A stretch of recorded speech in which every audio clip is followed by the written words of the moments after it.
नमस्कार। देश न्यूज का खास कार्यक्रम स्त्री शक्ति देख रहे हैं आप। मैं हूं आपके साथ रिद्धि। स्त्री शक्ति में आज बात करेंगे एक ऐसी महिला की जिन्होंने अंग्रेजों के खिलाफ आवाज उठाकर न केवल संघर्ष किया बल्कि अपने इलाके के लोगों को उनका हक दिलाने की लड़ाई वे आखिरी दम तक लड़ती रहीं। उनका नाम है रानी गाइदिन्ल्यू। गाइदिन्ल्यू पामोई, जिन्हें रानी गाइदिन्ल्यू के नाम से जाना जाता है, एक भारतीय काबुई लोगों की आध्यात्मिकता और स्वतंत्रता सेनानी राजनीतिक नेता थीं, जिन्होंने भारत में ब्रिटिश शासन के खिलाफ विद्रोह का नेतृत्व किया। 13 वर्ष की आयु में वह अपने चचेरे भाई हैपो जोदानांग के हिराका धार्मिक आंदोलन में शामिल हो गई थीं। यह आंदोलन बाद में एक राजनीतिक आंदोलन में बदल गया था, जिसका उद्देश्य मणिपुर से अंग्रेजों को खदेड़ना था। गाइदिन्ल्यू को 1932 में 16 वर्ष की आयु में गिरफ्तार किया गया था और ब्रिटिश शासकों ने उन्हें आजीवन कारावास की सजा सुनाई थी। जवाहरलाल नेहरू ने 1937 में शिवालिक जेल में उनसे मुलाकात की। भारत की स्वतंत्रता के बाद 1947 में उन्हें रिहा कर दिया गया और उन्हें अपने लोगों के उत्थान के लिए काम जारी रखा। पैतृक धार्मिक प्रथाओं की समर्थक उन्हें काबुई के ईसाई धर्म में धर्मांतरण का विरोध किया। उन्होंने स्वतंत्रता सेनानी के रूप में सम्मानित किया गया और भारत सरकार द्वारा पद्म भूषण से सम्मानित किया गया। आइए जानते हैं उनका प्रारंभिक जीवन कैसा रहा। गाइदिन्ल्यू का जन्म 26 फरवरी 1915 को मणिपुर के तामेंगलोंग जिले के वर्तमान तोमेस उपविभाग के नंगकाओ में गांव में हुआ था। वहां रोंगमई जनजाति से थी। वह लोग था पामोई। वह कांचकेल में लुई 8 संतानों में 5वीं संतान थी, जिनमें 6 बहनें और छोटा भाई शामिल था। परिवार गांव के शासक कबीले से ताल्लुक रखता था। क्षेत्र में स्कूल की कमी के कारण उनकी औपचारिक शिक्षा नहीं हुई और 1927 में वह सिर्फ 13 वर्ष की थी। गाइदिन्ल्यू अपने चचेरे भाई हैपो के हेराका आंदोलन में शामिल हो गई थी, जो एक प्रमुख स्थानीय नेता के रूप में उभरे थे। जादोनांग का आंदोलन एक आदिवासी धर्म का पुनरुद्धार था। इससे जैलियानग्रोंग जनजातियों की बड़ी संख्या में अनुयायी को आकर्षित किया। जादोनांग को मणिपुर के कुछ व्यापारियों की हत्या के लिए अंग्रेजों ने दोषी ठहराया और फांसी की सजा दे दी।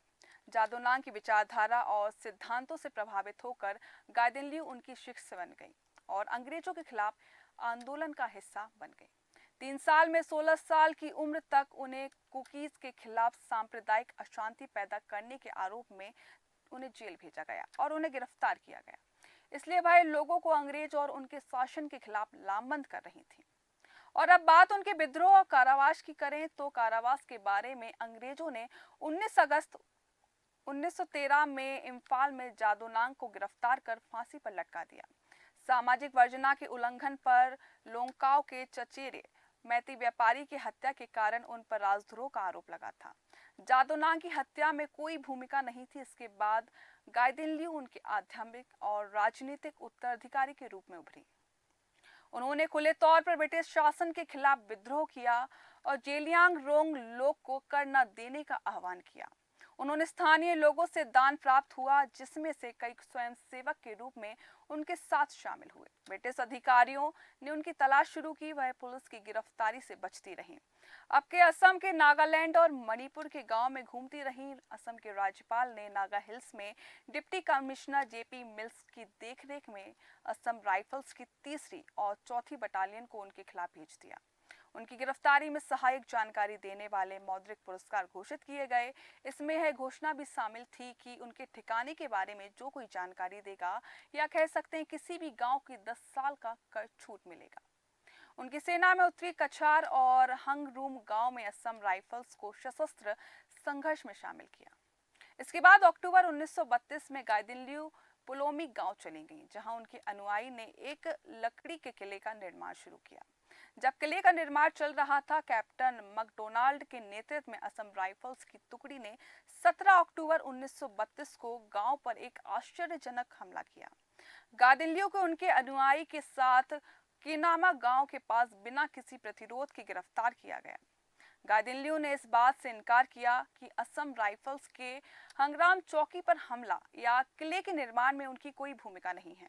दिसंबर 1932 में लेंग और बैपुंग मेई गांव में उनके अनुयायी ने हिल्स में लाकेमा निरीक्षण बंगले के कुकी चौकीदार की हत्या कर दी। उन्हें संदेह था कि वह उनकी गिरफ्तारी का मुखबिर था। गायदिन्लियू को इम्फाल ले जाया गया, जहां 10 महीने के मुकदमे के बाद उन्हें हत्या और हत्या के लिए उकसाने के आरोप में दोषी ठहराया गया। उसकी अधिकांश सहयोगी या कहे कि मार दिया गया या जेल में डाल दिया गया।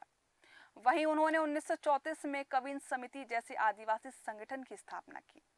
1933 से 1947 तक उन्होंने गुवाहाटी, शिलांग, आइजोल और तुरा जेलों में समय बिताया। कई विद्रोही ने उन्हें और जोदांग को अंग्रेजों को कर देने से मना करने के लिए प्रेरणा घोषित की। हालांकि 1933 में उनके अंतिम अनुयायी और डीकेओ और रामोजी की गिरफ्तारी के बाद उनका आंदोलन कम हो गया।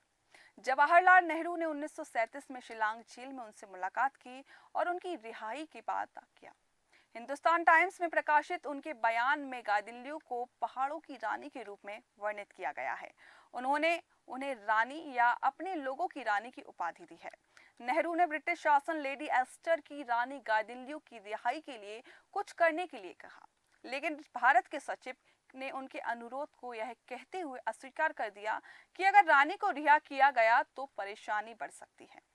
और आइए अब आपको बताते हैं कि स्वतंत्रता के बाद उनका जीवन कैसा रहा। 1946 में भारत की अंतरिम सरकार के गठन के बाद रानी गायदिन्लियू को प्रधानमंत्री नेहरू के आदेश पर तुरा जेल से रिहा किया गया, जहां उन्हें 14 साल अलग अलग जेलों में बिताए।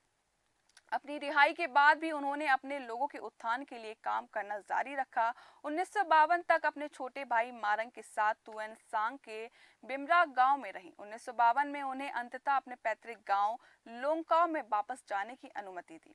1993 में प्रधानमंत्री नेहरू ने इम्फाल का दौरा किया, जहां रानी गायदिन्लियू ने उनसे मुलाकात की और उन्हें अपने लोगों की कृतज्ञता और सद्भावना से अवगत कराया। बाद में उन्होंने जैलियान ग्रोंग लोगों के विकास और कल्याण पर चर्चा करने के लिए दिल्ली में नेहरू से मुलाकात की। गायदिन्लियू नाग नेशनल काउंसिल के विद्रोही के विरोधी थे, जो भारत से अलग होने की वकालत करते थे। इसके बजाय उन्होंने भारत संघ के भीतर एक अलग जैलियान ग्रोंग क्षेत्र के लिए अभियान चलाया। 147 विद्रोही नागा नेताओं के प्रशासनिक इकाई के तहत जेलियांगरोंग जनजाति का एकीकरण के लिए गायदिन्लियू के आंदोलन की आलोचना की। वे पारंपरिक धर्म एनिज्म या हेरा के पुनरुद्धार के लिए उनके काम करने के विरोधी थे। एनएनसी नेताओं ने उनके कार्यों को अपने आंदोलन के लिए बाधा माना। बैपिस्ट नेताओं ने हेरा का पुनरुद्धार आंदोलन की ईसाई विरोधी माना और उन्हें अपना रुख न बदलने पर गंभीर परिणाम भुगतने की चेतावनी दी। हेरा का संस्कृति की रक्षा करने और अपनी स्थिति को मजबूत करने के लिए वह 1960 में भूमिगत हो गई।